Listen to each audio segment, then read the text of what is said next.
Deuxième vidéo. Aujourd'hui, je viens d'apprendre qu'il y a de grandes chances pour que je ne vois pas mon fils durant les vacances, sachant que la première semaine des vacances se fera le 19 février à la sortie des classes, le 19 février 2021, et que dans l'absolu, la première semaine, je devrais avoir mon enfant avec moi. Apparemment, j'aurai le droit d'aller chercher mon fils malgré un jugement qui n'est pas tamponné. Et donc, reste à savoir si je vais aller chercher mon fils ou pas.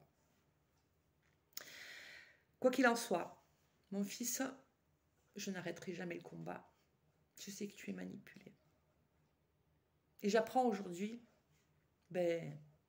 qu'apparemment, tu ne veux pas me voir. Et tu le confirmes en fait. Hein. Tu confirmes en fait que tu ne veux pas me voir pendant les vacances là qui arrivent. Mathéo, pose-toi les bonnes questions, mon chéri. Pourquoi ton père arrive à te convaincre, parce qu'apparemment tu aurais peur de venir me voir? Comment ton père, et pourquoi surtout, il fait en sorte que tu aies peur de venir me voir? Moi, je vais te dire pourquoi. Ah oui, tu n'as aucune raison d'avoir peur. La vraie raison, c'est que ton père, il a peur. Il a très peur que si je te récupère, que je te montre la vérité. Il a très peur que tu dises la vérité. Et oui, mon fils, ton père de 50 ans se cache derrière toi. Pour autant, je n'abandonne pas le combat, mon chéri. Pas du tout. Très loin de là. Je ne l'arrêterai jamais. Je vais te dire ce que j'ai fait récemment. Et je vais te la lire. Monsieur le Président de la République. Lettre datée du 16 février 2021. Monsieur le Président de la République. Je me permets de vous écrire afin que vous puissiez être informé du combat que je mène depuis 12 ans et de manière plus intensive depuis le 2 juin 2020. J'espère que vous interviendrez et que vous ferez un retour à mon courrier. Il me répondra, mon chéri. La situation paraît complètement irréelle, mais je vous demande de vérifier mes dires. Ainsi fait, vous pourrez comprendre la gravité de cette affaire, car effectivement, les agissements de M. Fury sont tellement loufoques, voire improbables pour un éducateur, qu'il est facile pour monsieur de me faire passer pour une folle, ce qui lui permettra d'atteindre son but. Mon fils, son but, ce n'est pas de te protéger. Pas du tout, chien. Je continue ma lettre. Alors que ce jugement de 2013 dit que j'ai la garde de mon enfant Mathéo, le 1er août 2020, j'ai déposé une plainte pour non-présentation d'enfant contre le père de mon fils, M. Fury Gilles. Mais ma plainte sera classée sans suite, ainsi que les plaintes suivantes. Toutes les démarches que j'ai entreprises n'ont abouti à rien. Je vous demande donc de prendre connaissance d'un minimum d'informations, ce qui vous permettra sûrement de mener les investigations nécessaires. Une partie des faits sur 9 mois qui durent depuis le 2 juin. Et croyez-moi, c'est vraiment un quart de la réalité. Alors que j'ai la garde de mon fils, M. Fury ne me le rendra pas. J'ai donc déposé une plainte pour non-présentation d'enfant le 1er août. Dans les faits, M. Fury fera à son domicile avec mon enfant. Il sera informé de mon arrivée de manière tout à fait consciente et complice par la gendarmerie elle-même. Raison pour laquelle j'ai publié un avis de recherche sur Facebook le 2 août 2020. Il coupera mes liens avec mon enfant.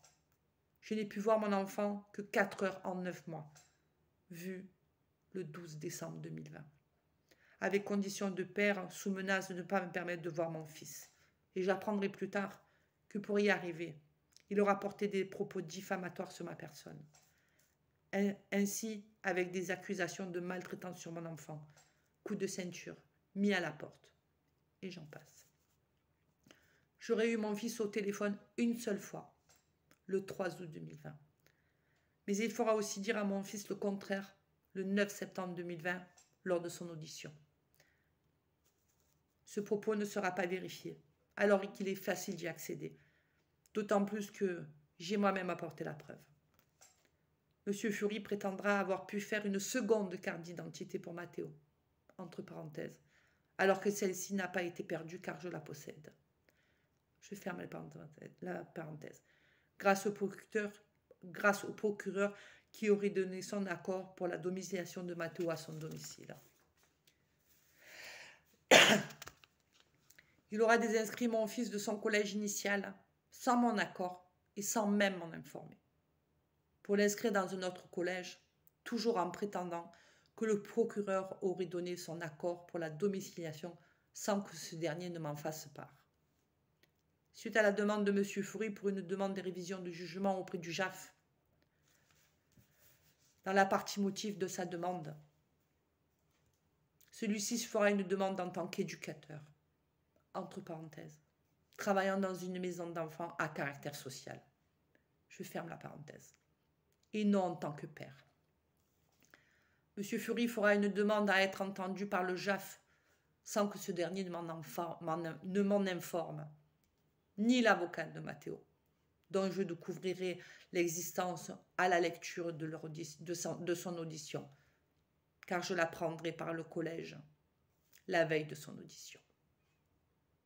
Durant l'audience JAF du 4 janvier 2021, il verbalisera des propos graves et diffamatoires par la voix de son avocat, avec des accusations sur ma personne, devant la juge.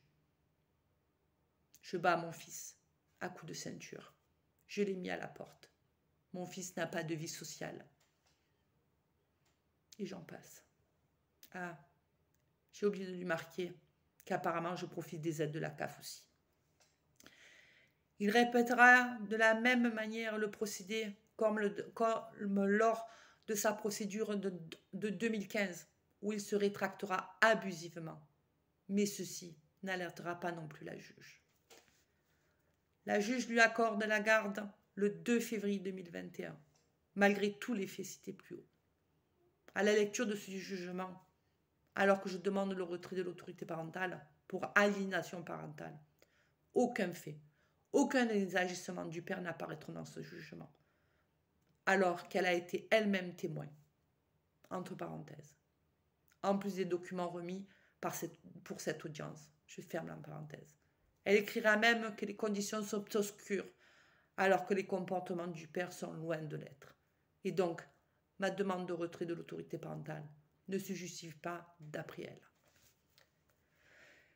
Il préméditera une plainte mensongère à mon encontre le 23 février 2020, avec un faux témoignage, entre parenthèses, où il dira « il va m'enlever mon enfant ». Ferme la parenthèse. Pour violence sur sa personne et dégradation de véhicule. Alors même qu'il aura tenté de me mettre un coup de tête ce jour-là. Les propos qu'il tiendra seront contradictoires et plus que douteux, car il se présentera, entre autres, 5h30 plus tard avec son véhicule. Il portera une plainte le 3 août 2020 au sujet de ma publication Facebook pour avis de recherche. Je serai auditionné par la police à ce sujet. 2 plaintes dans des conditions inacceptables. Hurlement d'un agent. Menace de garde à vue. Atteinte à ma dignité avec prise de relevé ADN, empreinte, photo, comme une criminelle. Et menace de propos d'intimidation si je ne me rends pas à la convocation du procureur, alors que durant ce rendez-vous du 23/11/2020, j'ai été très très calme, malgré les conditions. Et que non seulement j'ai répondu à cette audition, mais en plus, j'ai dû leur rapporter ce fameux jour. Je leur ai encore rappelé. Je leur ai montré la preuve. Ils ne sont jamais intervenus. Cette plainte du 23 février 2020 a été classée sans suite. Et celle du 3 août, étrangement, on n'en entend plus parler.